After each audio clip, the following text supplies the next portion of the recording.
Boa noite, pessoal. Agora sim, começar a nossa aula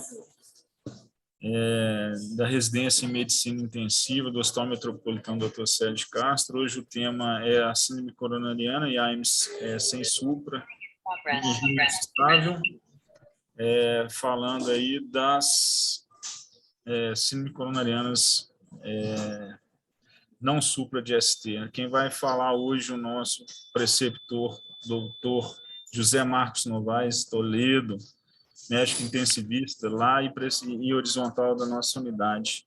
As dúvidas podem ser lançadas aí no chat, e ao final nós, junto com o José aí, vamos tentar esclarecer e trocar experiência com vocês. José, obrigado pela dedicação e mais uma vez, viu, meu amigo? Um abraço, boa aula para nós aí. Boa noite a todos, né? Sou o José, o Luiz já fez uma introdução, né? Hoje nós vamos falar então sobre síndrome coronariana sem supra de ST e vamos ter como base, né, alicerce da aula, a diretriz da Sociedade Brasileira de Cardiologia sobre angina instável e infarto agudo sem supra, lançada no início do ano passado, e o guideline europeu do final de 2020. Eu coloquei os dois, né? Geralmente a gente coloca também as referências dos Estados Unidos, né? Da American Heart Association, mas a dela ainda não atualizou, né? Foi da época de 2014, 2013. Então a gente tem muita parte europeia e a brasileira nesses últimos 2 anos. E o que chama a atenção, principalmente, de diferença entre as duas diretrizes, né? É a realidade do tamanho do Brasil, né? O Brasil é um país continental, então a gente tem que ter em mente que, em muitos momentos, o julgamento clínico tem que se dar até por onde você trabalha. Se você vai ter referência fácil para um serviço de cateterismo, se você não vai ter, em quanto tempo você teria essa referência. Então, o pessoal, né, que escreveu a diretriz brasileira pensou isso muito em mente. Tem condutas na Europa, né, que são consideradas como classe 3, né, que não deveriam ser tomadas, mas no Brasil a gente vê que, pela nossa realidade, ainda existe respaldo. Por exemplo, eles não colocam lá risco intermediário cardíaco nessa guideline de 2020.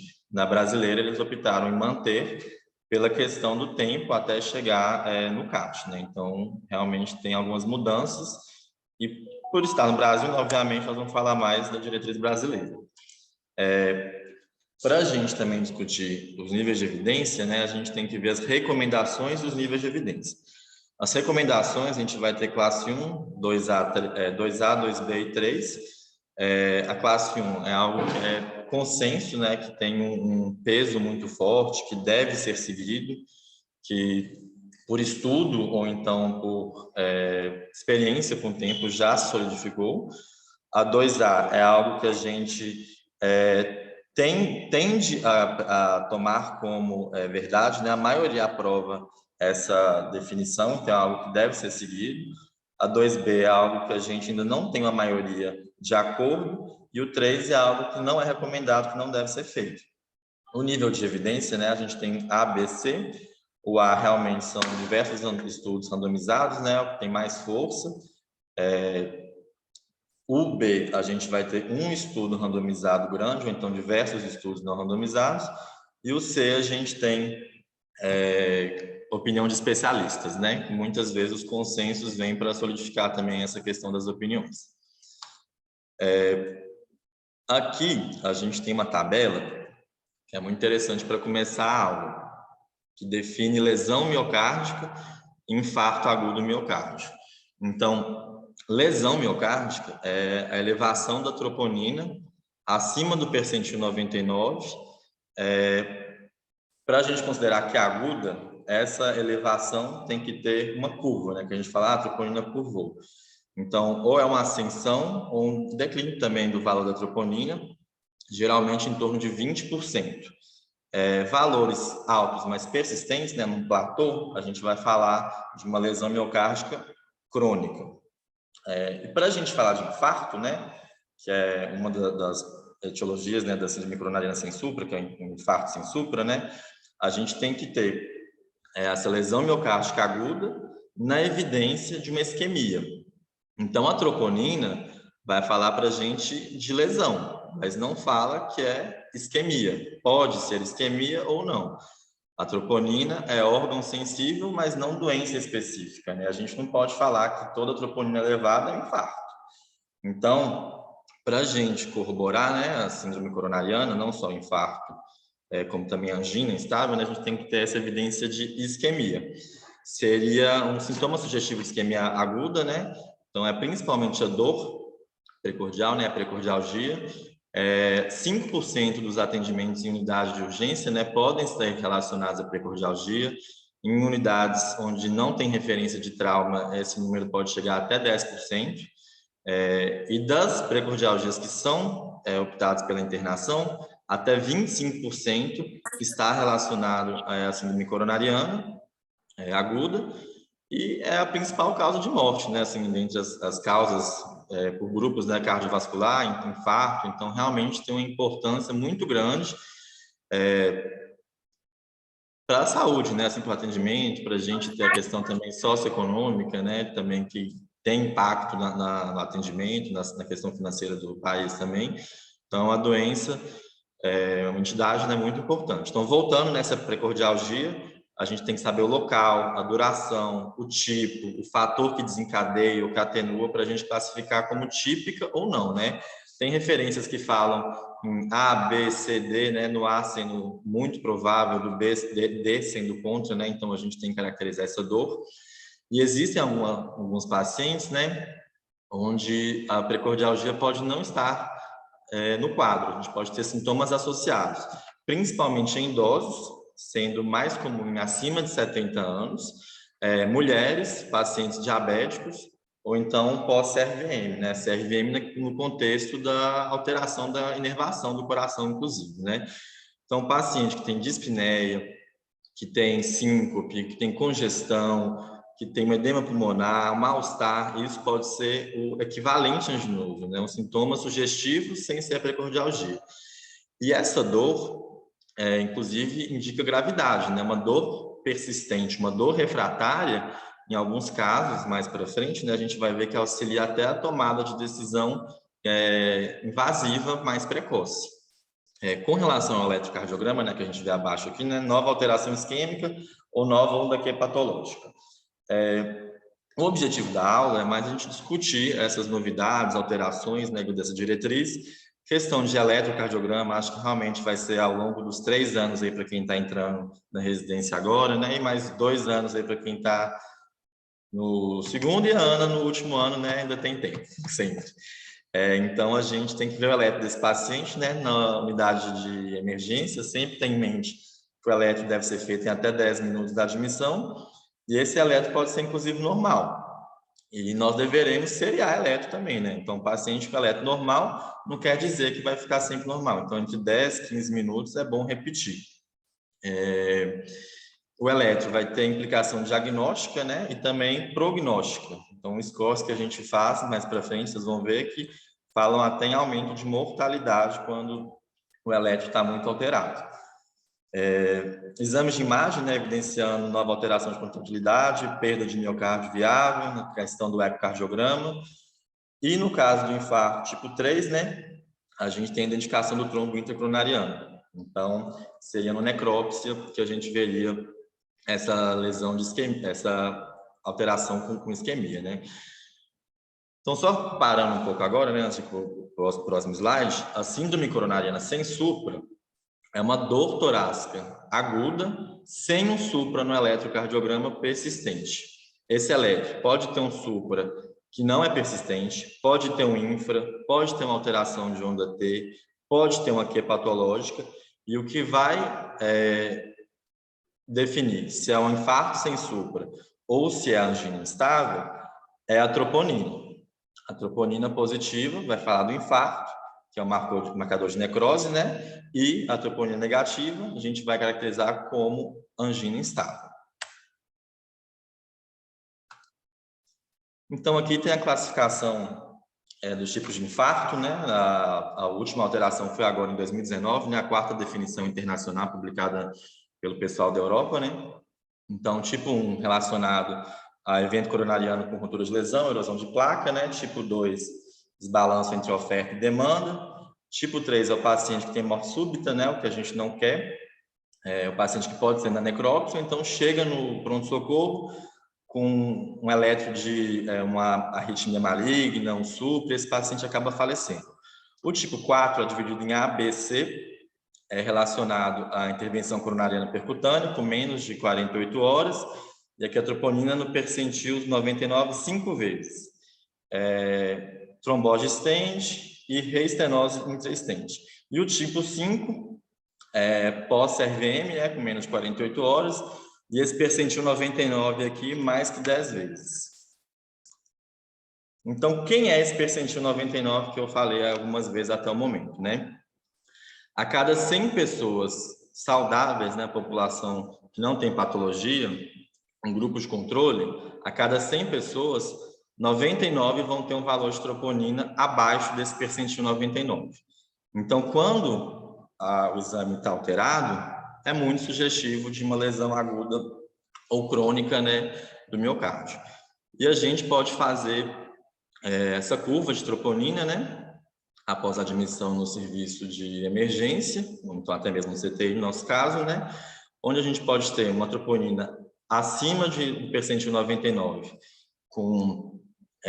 sem curva, né, estável, então a gente vai ter uma injúria crônica, pode ser uma insuficiência cardíaca, doença renal, ou então pode ter essa curva com elevação ou queda. Igual eu já falei, geralmente 20% dos valores da primeira troponina.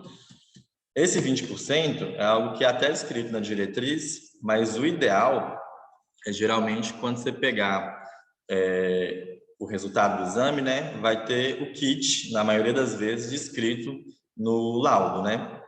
Com esse kit, você pode jogar na diretriz mesmo, né, na diretriz europeia, ou então até na internet mesmo, alguns sites trazem isso para falar qual que é a variação naquele kit. Por exemplo, a gente fala que é 20%, mas tem alguns kits que falam tem que variar tal valor. Aí esse valor que é o esperado para a gente ter uma curva.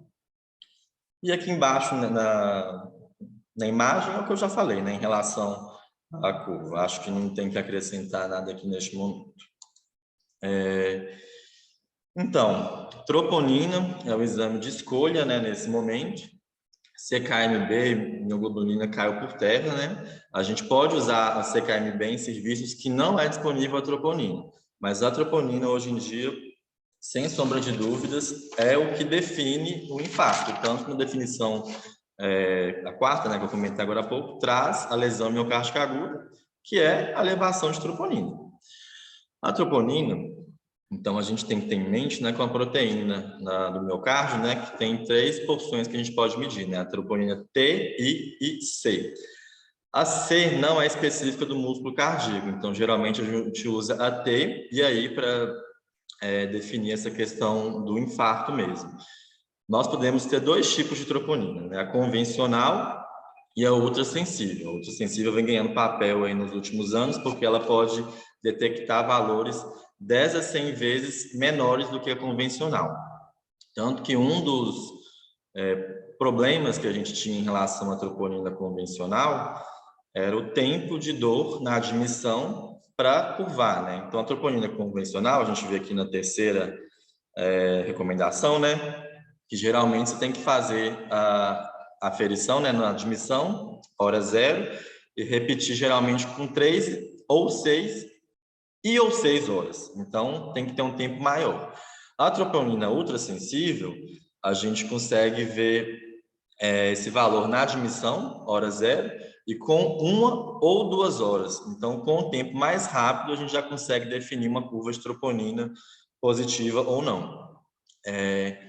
Uma dica para a gente saber se a troponina é ultrassensível ou convencional é a diluição dela. Se o valor vier em nanograma por ml, essa troponina é convencional. Se vier nanograma por litro, essa é ultrassensível, ou então picograma por ml. Então, nanograma vão ser 9 casas decimais, né, depois do 0, e o picograma 12 casas decimais. Então, é algo assim realmente que pega uma partícula muito pequena, né? Por isso que tem esse valor muito importante. Então, CKMB, se não tiver troponina, mioglobina não é indicado para esse tipo de conduta, né? O ecocardiograma a gente tem cada vez mais disponível, né, no CTI, até na enfermaria. Esses dias a Natália Rezendão me contando que passou um paciente na enfermaria. Então, realmente, é algo que a gente tem que correr atrás mesmo de aprender, de fazer, porque ajuda muito. Por exemplo, num paciente que tem uma precardialgia, faz um ecocardiograma sem alterações agudas, isso fala contra ser algo isquêmico, né? E a gente também pode detectar outras patologias, né? Uma estenose de aorta, uma dissecção de aorta, auxilia na questão do tromboembolismo pulmonar, tromboembolismo pulmonar. Então, é algo que realmente vem ganhando muito espaço nos últimos anos, né? Então, feito esse diagnóstico, né, a gente viu a dor, viu o eletro, viu a troponina, já está pensando que pode ser uma angina instável se não tiver troponina positiva, já está pensando que é um infarto sem supra, já que tem alterações, tem uma precordialgia, tem um eletro alterado, tem uma troponina positiva. A gente tem que estratificar nosso doente para tomar conduta. Então, o primeiro passo é estratificar a dor torácica dele. Depois a gente tem que estratificar de acordo com a possibilidade de eventos isquêmicos e também com a possibilidade de sangramentos que podem ocorrer do nosso tratamento, né? O primeiro score é o hard score, né? Ele vem ganhando muito espaço num contexto de sala de emergência de admissão, porque é um exame, um score, né, que ajuda muito a detectar qual paciente de fato é baixo risco. Ele tem essa maior poder de não permitir, não deixar perdas, tem uma maior acurácia para pacientes negativos, para a questão de isquemia, né, do síndrome coronariana sem supra. Então, esse score aqui vai ser um dos principais para a gente estratificar a internação ou não. Então, esse aqui é muito comum na sala de emergência. Dá para a gente ler depois, né? História, eletro, idade, risco, né? São os fatores de risco. Tem até aqui embaixo, aqui depois, quem quiser dar uma olhadinha, a aula foi gravada, né? E os valores de troponina também. Então, menor ou igual a 3, baixo risco, maior ou igual a 7, alto risco. Score Grace é um também que a gente tem usado muito nos últimos anos. É um score mais complexo, que muitas vezes precisa da ferramenta de calculadora para a gente fazer, né? Então, o paciente com idade, frequência cardíaca em batimentos por minuto, pressão arterial sistólica em milímetro de mercúrio, creatinina, classificação de Killick, e se existe ou não PCR na admissão, desvio de segmento ST e alteração de marcadores, né, no caso troponina. A gente vai definir como baixo, intermediário e alto risco, ser um intermediário entre 109 e 140 pontos, né? E a gente vê até a taxa de mortalidade hospitalar. O Grace, né, já existe até o Grace 2.0, onde além da mortalidade intra-hospitalar, a gente vê a taxa de infarto, vê a taxa de eventos cardíacos maiores em 6 meses, em 1 ano. Então, sempre fazer o Grace também. E o muito famoso, né, o score time, que a gente vai ver troponina elevada, idade acima ou igual a 65 anos, angina recorrente nas últimas 24 horas, se tem um infra maior ou igual a 0,5 milímetro, né? Fatores de risco para doença arterial coronariana, hipertensão, diabetes, tabagismo, história social, história familiar, desculpa, seriam esses fatores, né? Se o paciente já está em uso de AS e infarta, né, tem essa angina instável, é algo mais grave ainda, né? E o CAT, também conhecido, um paciente que já tem doença arterial coronariana acima de 50% de obstrução. De 3 a 4 pontos é o risco intermediário, acima alto, abaixo baixo.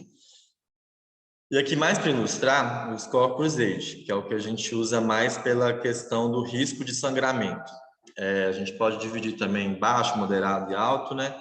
E vai ajudar a gente a definir qual que vai ser o tratamento a longo prazo desse paciente, né? Pesar o risco-benefício, porque nós sabemos que os pacientes que têm um sangramento, né, como complicação, têm um aumento importante de morte e mortalidade. Então, é algo que a gente tem que sempre lembrar de fazer também, é algo que às vezes é esquecido. Então, aqui, resumindo o que a gente pode fazer, né? História clínica, exame clínico, eletro com menos de 10 minutos, troponina. Se for convencional, repetir com 3 a 6 horas. Se for ultrassensível, hora 0, hora 1 ou hora 2. E fazer o heart score. O paciente, aqui na setinha mais vermelha não, né? Vermelha. Na setinha vermelha. Muito alto risco. É o paciente que tem instabilidade hemodinâmica decorrente, por exemplo, de um choque cardiogênico. Ele tem um eletro muito alterado, ele tem alguma arritmia que não está sustentando ou até mesmo sustentando, troponinas em valores ascendentes. Então, você tem que discutir esse paciente e ir para uma abordagem invasiva até mesmo imediata. Aqui, ó, angina refratária, instabilidade, edema agudo, esse supratransitório. Então, é discutir realmente a abordagem imediata. Já do outro lado, aqui do verde, a gente tem aqui, ó, sem dor, heart, menor ou igual a 3, diagnóstico diferencial excluído, reavaliação ambulatorial. Um paciente que tem um diagnóstico duvidoso, ou heart maior que 3, estratificação não invasiva. Isso aqui também é algo para a gente estudar à parte, não é interessante entrar nesse mérito agora na aula, não. E os pacientes que têm uma troponina ultrassensível elevada, que tem eletroalteração isquêmica, alteração no eco, esse paciente também tem que ser internado para a gente discutir qual que vai ser a conduta. Então, aqui recapitulando, né, o heart realmente para a gente pensar em alta, né, menor ou igual a 3, eletro, derivações até 10 minutos, troponina hora 0, né, para a gente tomar a decisão. Além do heart, né, aqui no penúltimo recomendação, 2AB, tem esses outros 2 scores aqui que também são para estratificação de risco clínico de precordialgia, mas o heart realmente é o mais utilizado até o momento. Então, paciente com angina refratária, instabilidade hemodinâmico elétrica, partiu CAT. Isso aqui não tem dúvida, é um paciente que tem nível de evidência 1, indicação A. Oxigenoterapia. Paciente que chega desaturando ou tem desconforto, a gente tem que dar também um oxigênio, geralmente catéter nasal, 2 a 4 litros por minuto, e a saturação que a gente abre os olhos é 90%. Essa parte aqui vai ser mais dinâmica. Aqui eu coloquei uma diferença entre a diretriz de 2014 brasileira e aqui está a diretriz de 2020, mas é 21, tá? Do ano passado, eles colocaram errado a data. Em relação à morfina e benzodiazepínicos. A morfina tinha uma indicação 1C, benzodiazepínico também 1C, e isso tudo caiu para 2B-B e 2B-C. Então, até em aulas que, se alguém tiver curiosidade também de procurar, o pessoal que escreveu a diretriz comentando sobre essa parte de analgesia e sedação, eles colocam muito a morfina como algo que a gente tem que ter muita cautela, porque já tem muitos estudos relacionando pacientes que recebem morfina com desfechos piores, e eles relacionam isso a uma base teórica, que tem a questão dos opioides terem interferência no trato gastrointestinal, então as medicações antiplaquetárias vão ter uma absorção mais lenta, é algo que não tem significância clínica, mas que é questionado também. Por isso, eles até sugerem dar Plasil, ou então algum outro procinético, se for o caso de precisar de morfina.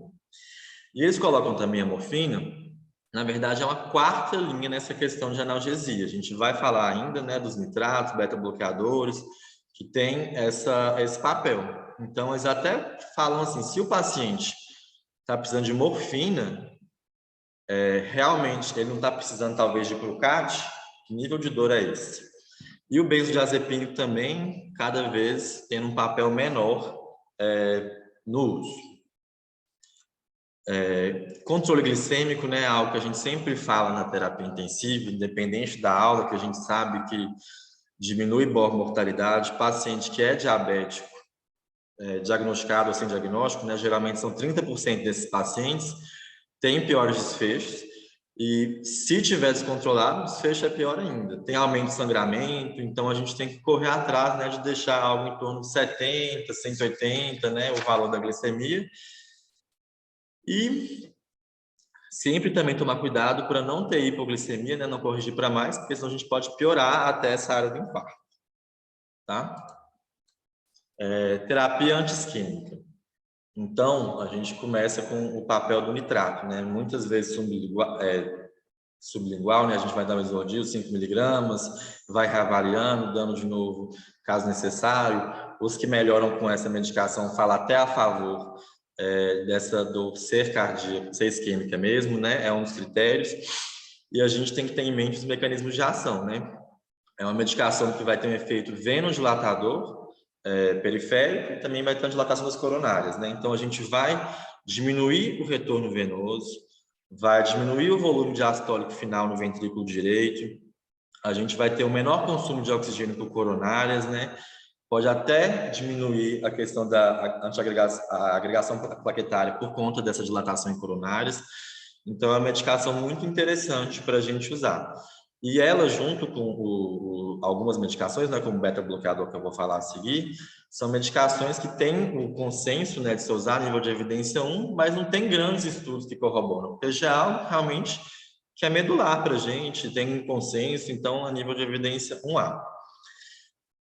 A gente tem, então, a questão do sublingual, e se não resolver, a gente pode dar o venoso. Então, aqui a gente já tem a primeira linha, que é o sublingual, para aliviar a dor, e a segunda linha para aliviar a dor, que é a questão endovenosa. Como efeito colateral, a gente pode ter a cefaleia, né, que às vezes é limitante, e como contraindicação, né, igual eu falei, diminui o retorno venoso, diminui o volume diastólico final do ventrículo direito.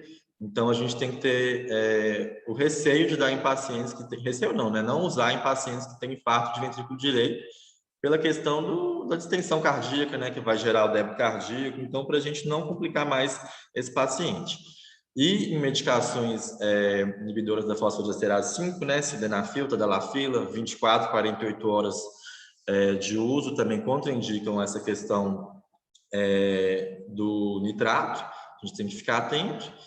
E é uma das medicações mais importantes nesse contexto, né?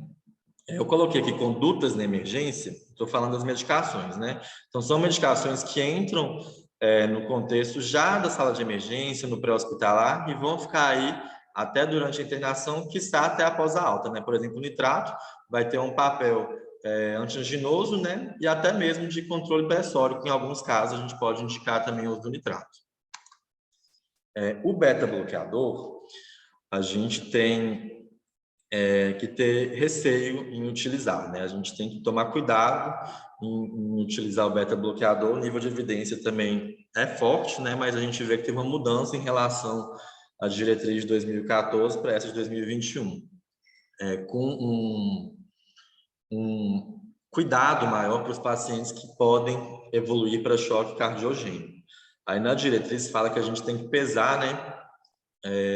Pacientes acima de 70 anos, frequência cardíaca acima de 110 batimentos por minuto e pressão arterial sistólica abaixo de 120. Esses 3 fatores seriam os de risco para choque cardiogênico.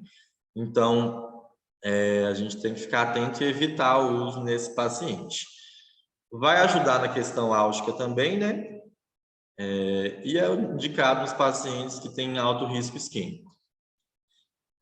Então, aqui, ó, administrar pacientes com fator de risco para choque cardiogênico, 3. Então, não é indicado, e a evidência há, então, múltiplos estudos já mostraram isso. Terapia antitrombótica.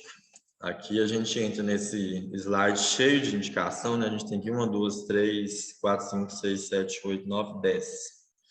E é um momento de muita discussão em relação ao que deve ser feito para o paciente na sala de emergência, né, no pré-hospitalar.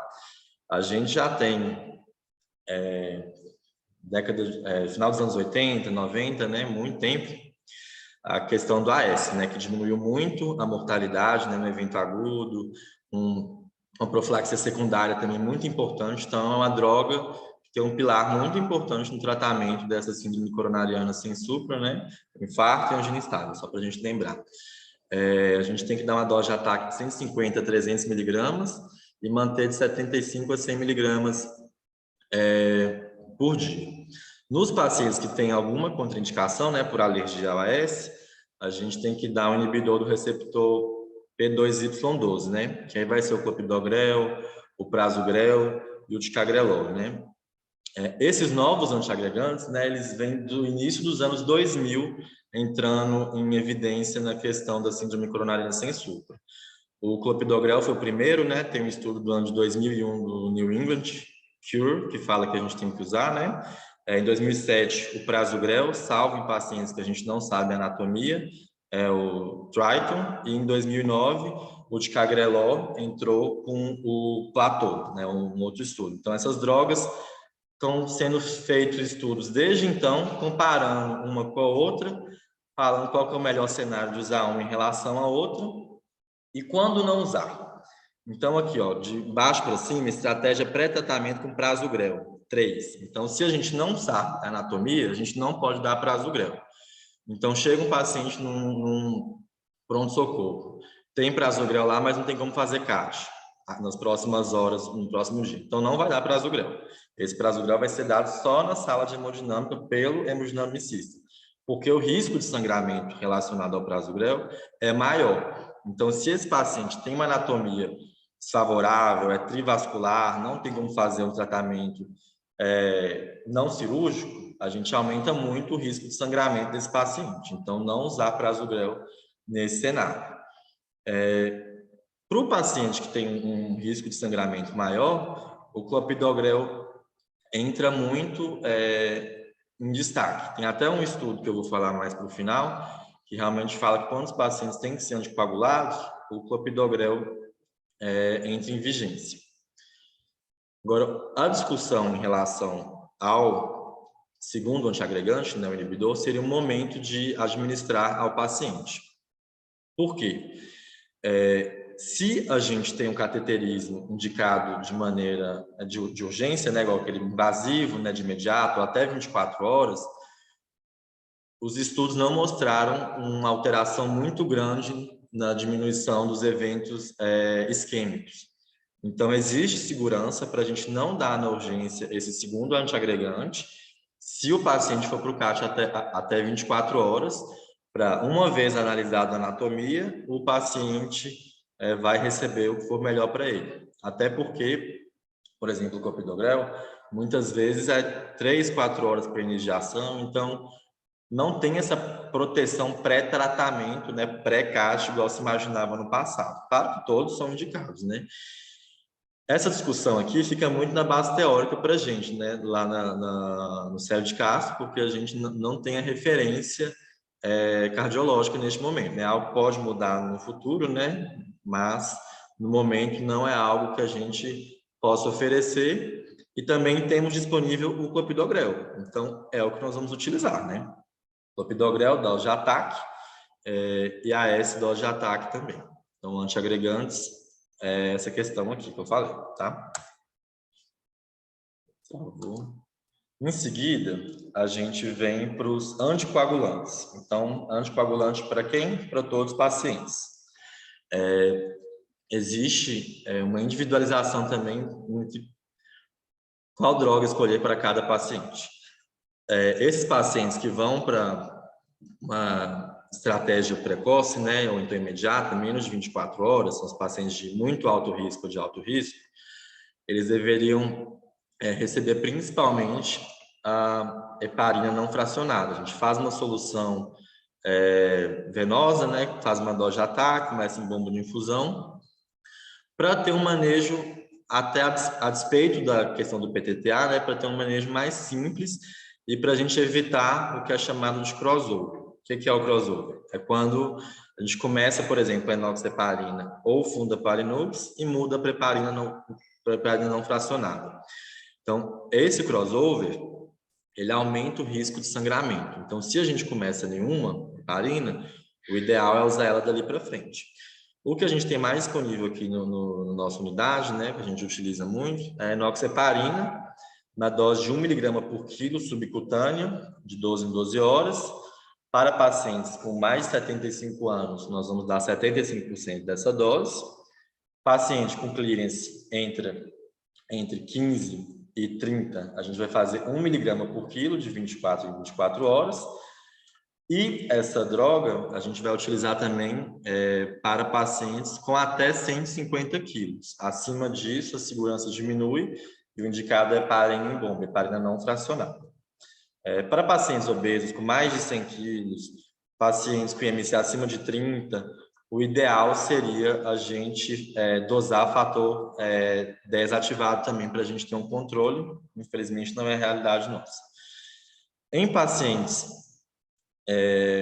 nesse contexto de síndrome coronariana, a gente pode usar o fundaparinux também, que tem um efeito teórico e prático também, né, menor, de gerar plaquetopenia. Então, é algo que a gente pode usar e é contraindicado em pacientes com clearance menor que 20.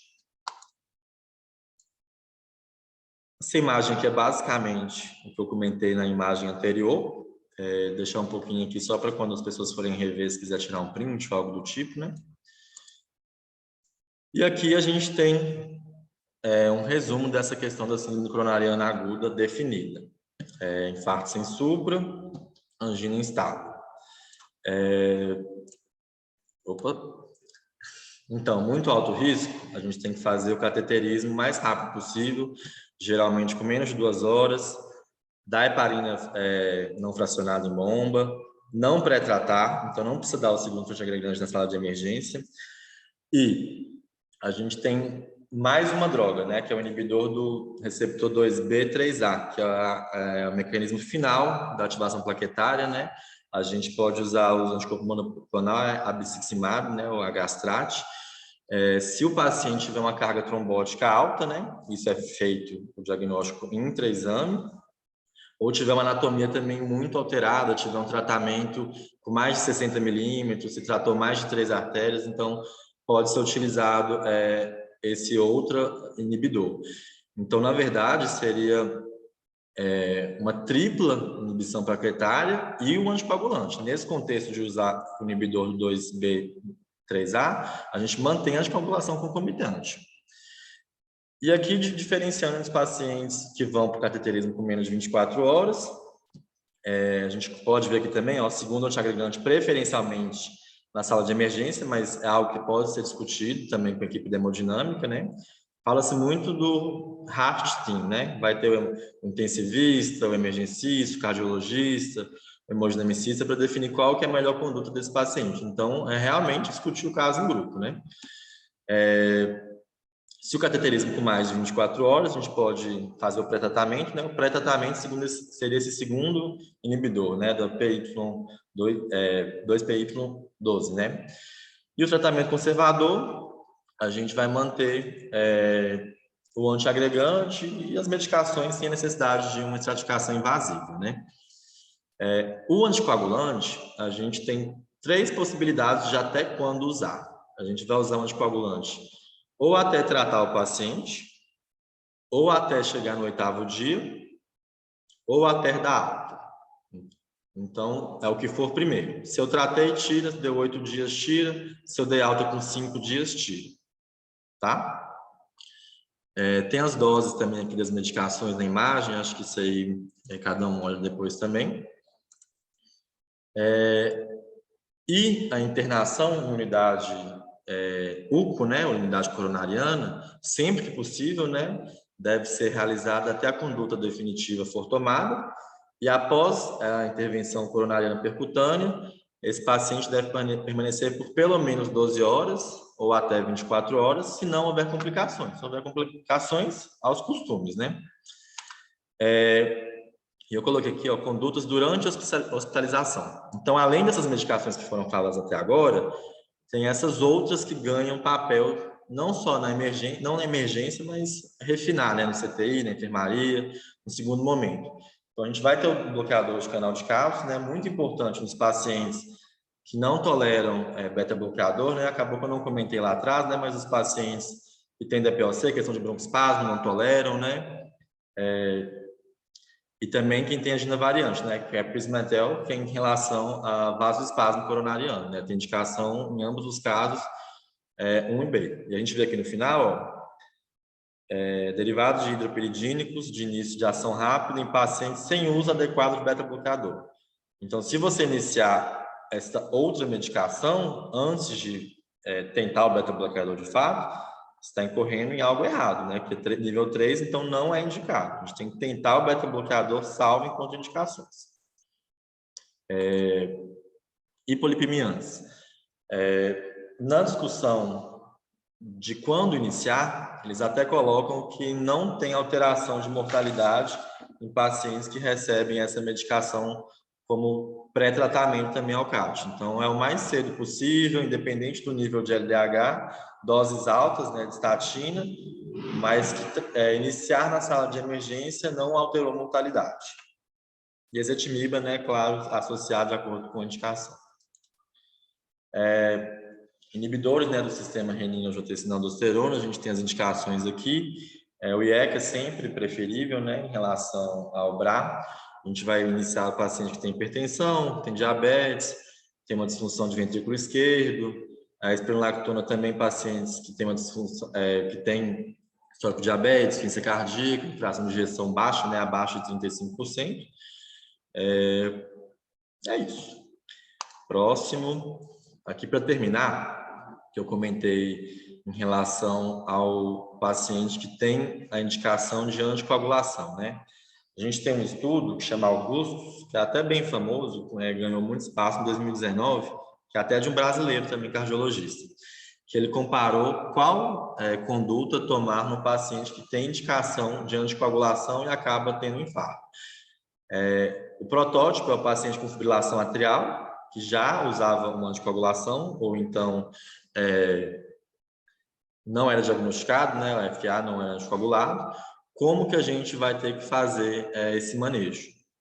Então, a gente, na terapia padrão, durante a internação, aspirina, clopidogrel e um novo anticoagulante, né? Até um ano e um mês, um ano, né? A gente mantém o clopidogrel e depois só o anticoagulante. Nos pacientes de alto risco, essa aspirina vai ficar por um mês. Então, um estudo chama Augustus, indica AS, clopidogrel e novo anticoagulante para os pacientes com FA e síndrome coronariana aguda, né? No caso, infarto sem supra e angina instável que a gente está falando, mas isso aqui se estende também para o com supra. E, além disso, entra num cenário também dos pacientes que já usavam anticoagulante, né, os novos anticoagulantes, e chegam no pronto-socorro com a indicação de ir para o cateterismo, né? Então, independente do tempo que ele recebeu essa última medicação, a gente vai fazer parina, intraprocedimento, né? O pessoal da hemodinâmica vai fazer, porque tem diminuição do risco de trombose do stent. O que eu ia falar era isso. Obrigado aí pela atenção de quem acompanhou até o momento. Quer falar alguma coisa, chefe? Grande Zé. Falar o quê, né? Uma aula completa igual essa aí.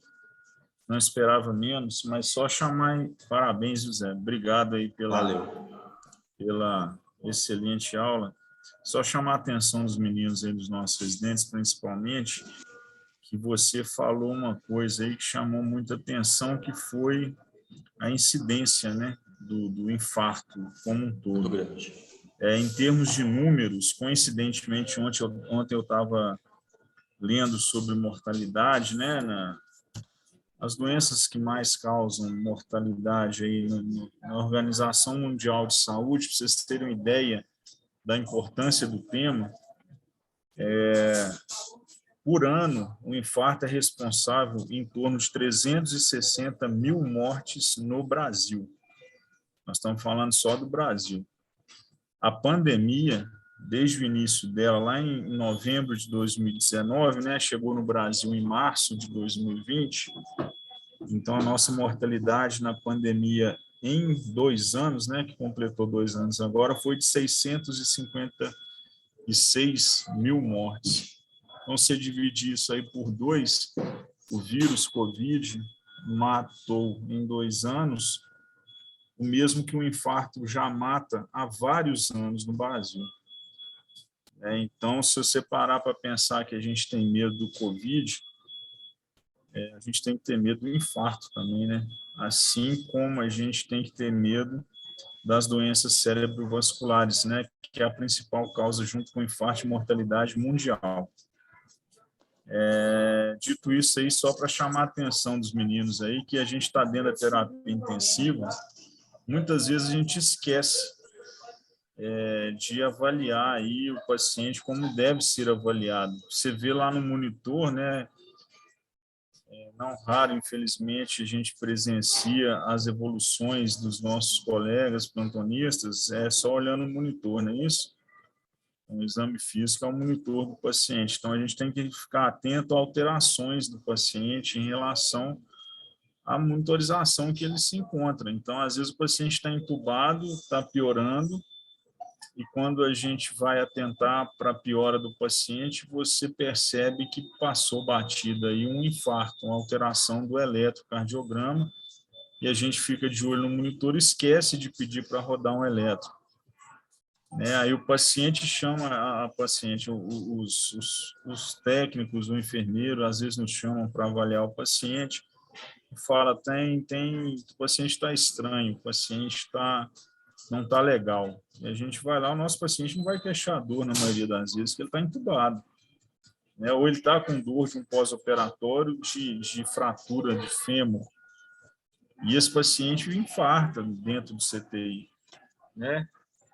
Então, a Luiz, atenção... Fala, Zé. desculpa, achei que você tinha terminado. Não, pode falar, eu falo Então, demais. só porque a Nath perguntou aqui, em relação à angina instável, esses pacientes que não têm alteração no estudo de coronariana, né, tem indicação de permanecer com a AS para o resto da vida, né?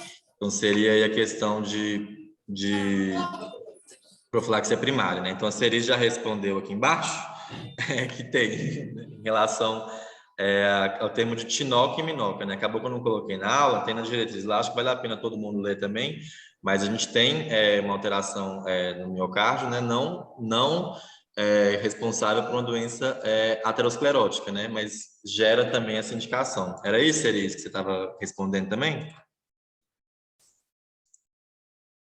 Então tá, Cerise hoje não quer aparecer no vídeo.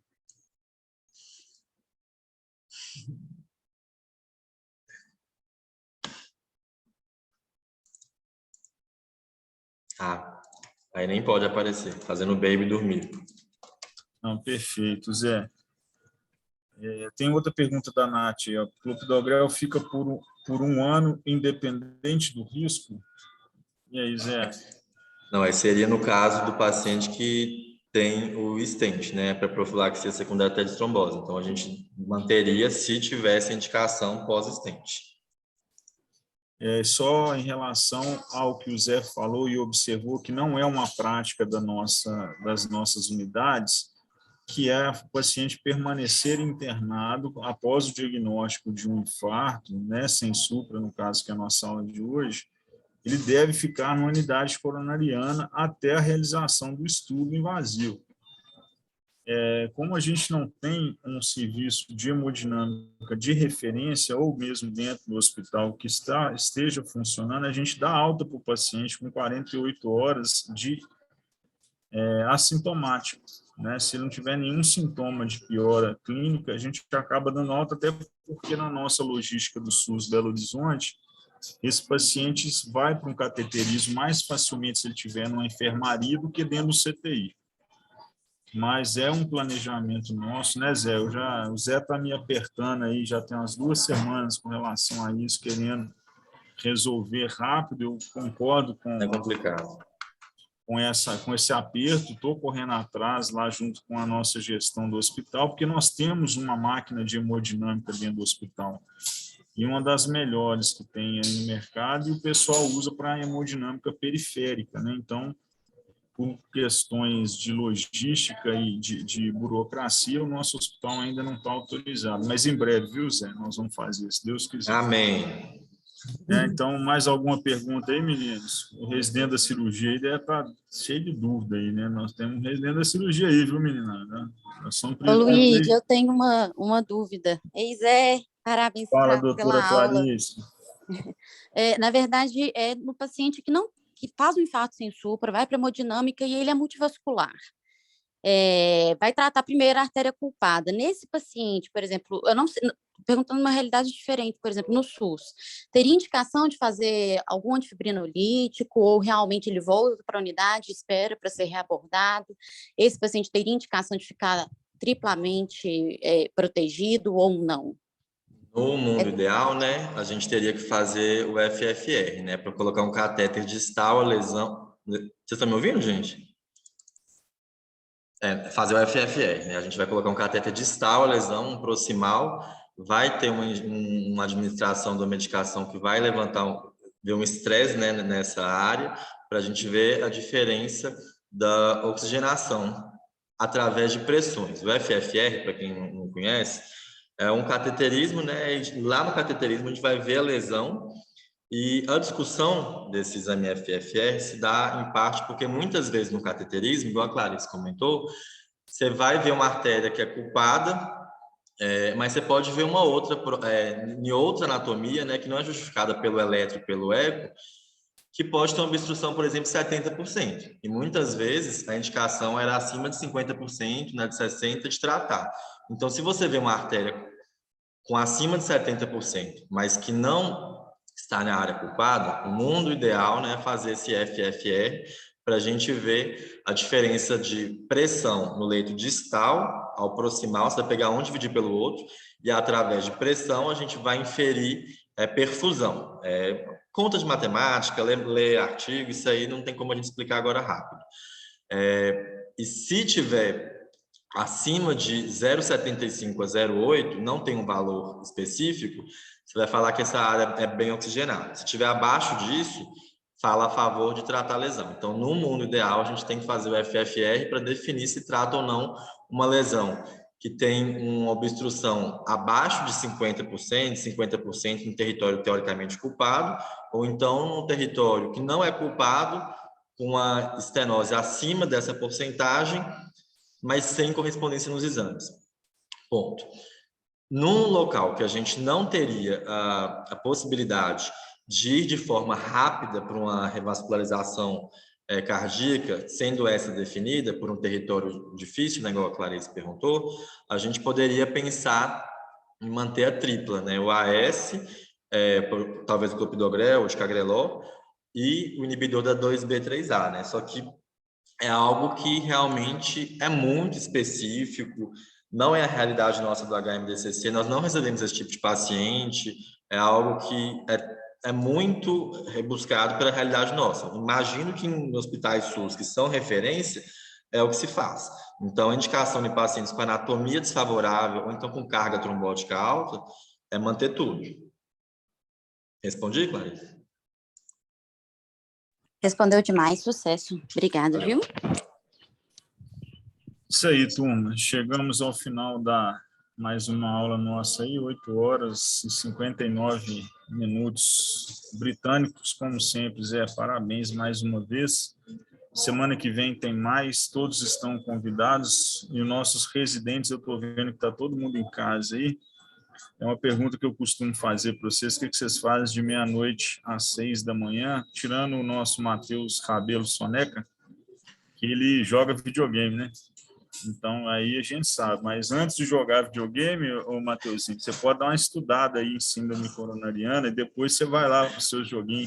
Você tem cara que joga God of War, né? Muito bem. Ah lá, tá vendo? Eu conheço esses meninos. O Zé também joga, viu, Matheus? Ele é jogador também. Então tá, turma, muito obrigado e até semana que vem. Zé, obrigado mais uma vez. Nada às ordens.